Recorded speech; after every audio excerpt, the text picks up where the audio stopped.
Hello everyone, Earl Henderson, Primordial Defense. Thank you for watching. Today's video is going to be a review on the 511 Response jacket. So this jacket from 511, depending on where you get it at, it retails anywhere between $40 and $70. It is a lightweight jacket that is windproof and water resistant. Now, when I say water resistant, it'll withstand some light rain, but if you're going to be out in a downpour, yeah, eventually the stuff under this jacket is going to get wet.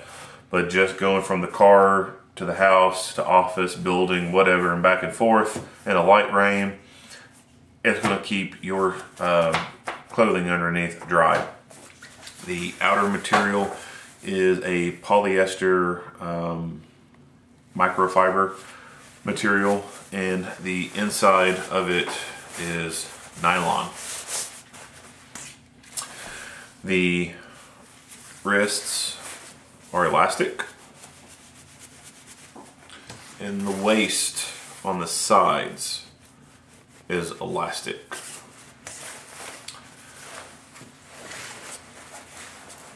Uses I don't know if this is a YKK zipper. It doesn't say it on there. It just says TAT. So I don't know what type of zipper this is. It might be one of 511's own kind of zippers, but I haven't had any problems with it. It's a good zipper. It works pretty well, except for when I try to demonstrate it on camera. There you go. It has 4 pockets on the outside and 1 on the inside. You have 2 pockets down here at the waist. These are zipper closed.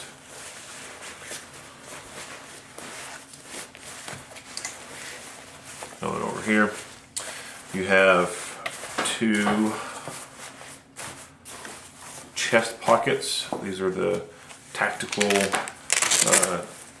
chest pockets, or what they call in some of their other literature, they're document pockets. And that's on each side.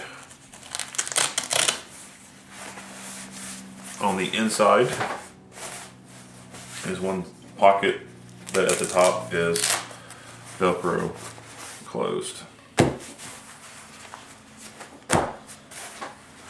So this is a pretty good jacket. I really like this jacket. I wear it. I've been wearing it quite often, even in really cold weather. I'll still wear this jacket. It serves pretty good for being just a lightweight jacket. Now, this isn't the only thing that makes this jacket nice. So this just looks like a normal jacket. However, it has some hidden ID panels. Voila. So you can whip out some patches on people, and voila. Now, when you get these, the material on each side is just like this, whatever material this is. I had the hook and loop added to this side. I went to a seamstress and had them sew this on. Reason being so that I could throw whatever patch I want on there and take it off whenever I want. Otherwise, their mindset behind it would be you permanently sew on a patch, or you have your local uniform shop embroider whatever on there. I didn't like the idea of having one of these panels permanently marked, so to speak.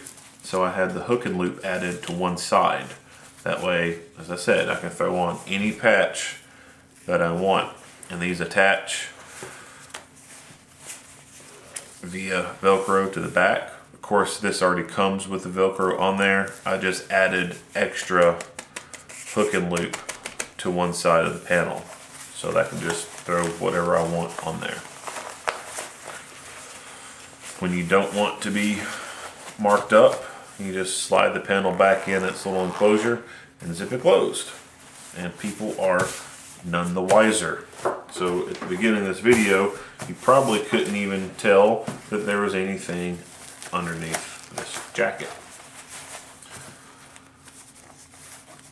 It has ID panels on both sides of the chest, and it has an ID panel on the back as well.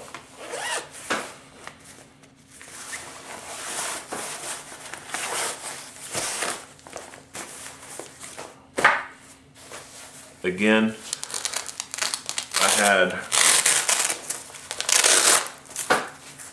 the hook and loop added to this panel. I just had these strips added on there so that I could throw whatever patch I wanted to on there. Otherwise, it would just be a plain panel that I guess they would expect you to permanently sew on something or whatever. And again, I don't like the idea of having something permanently sewn on there. I just like the ability to change it up as needed. Now you can also buy extra panels from 511. So if you wanted to have something more permanently attached on there, you could. But in my opinion, putting the hook and loop, Velcro, whatever you want to call it, putting on there is the better option, because you can customize it however you want. So let's say, for example, my buddy wanted me to go work security for him.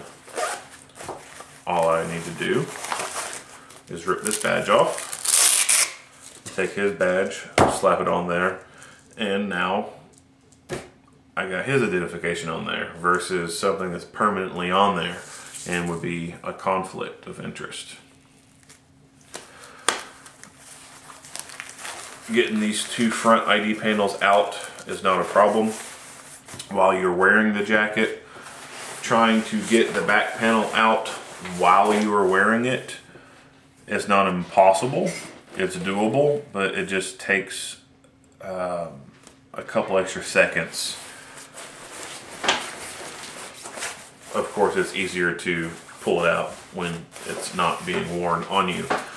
The only downside that I've seen to this is when it gets just a little bit dirty and it's needing a wash, because I've been wearing it for probably over a month now, if not longer. You can start to see, I guess, dust, you know, just from your body dust or whatever is kind of staying on there. And so when that happens, I'll try it with the badge underneath.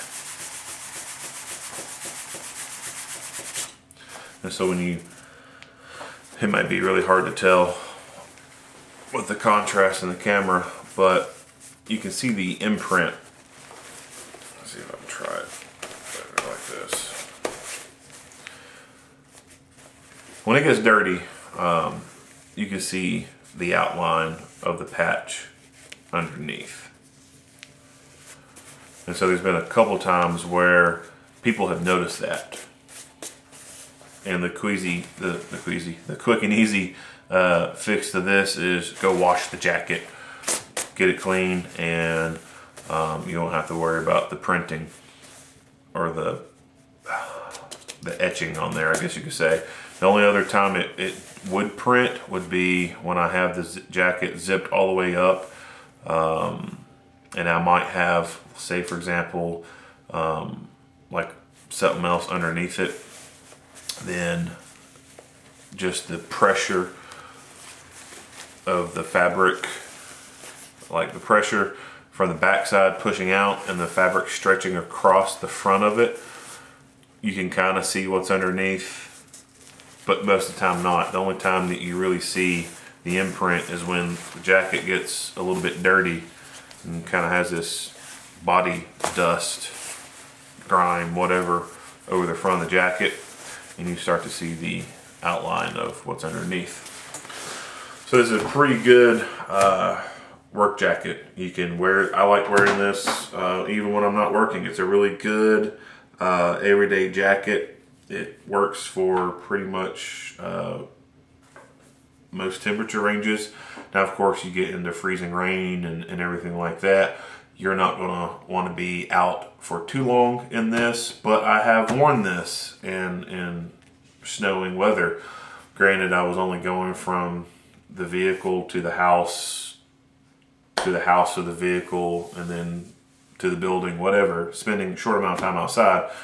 This is not something that you would obviously be able to wear for over an hour in inclement weather. It's just not that kind of jacket. But when you think about most of the things that you do, yeah, this jacket's going to fit the bill for a lot of those things. And it has the appearance of just a normal lightweight jacket. There's nothing that screams tactical about it. Like, it doesn't look like anything. But the moment that you need to identify yourself, you can start pulling your ID badges out, and now you have the ability to readily identify yourself to people, and then for people coming to back you up. You know, say you're working a plainclothes kind of assignment, and you know, you got some property or whatever, and there's been a lot of thefts, and you're just kind of walking around looking like normal. Spot people, whatever, whip the ID badges out and make an approach, and you're uniformed, you know, you look professional, presentable. You don't look like just some random Joe Blow. And then also, if you have to use some kind of force, and you're kind of in a plainclothes look, you can whip the ID badges out, and the people who arrive there to help you out don't smoke check you, because they can see the ID badges on you and see that you're marked. You don't look like just some random Joe. This has been a review of the 511 Response jacket. If you have any questions, comments, suggestions, go ahead and leave them down in the comment section below, or send me a message. Head on over to the Facebook page and do the same over there. Earl Henderson, Primordial Defense. Thank you for watching.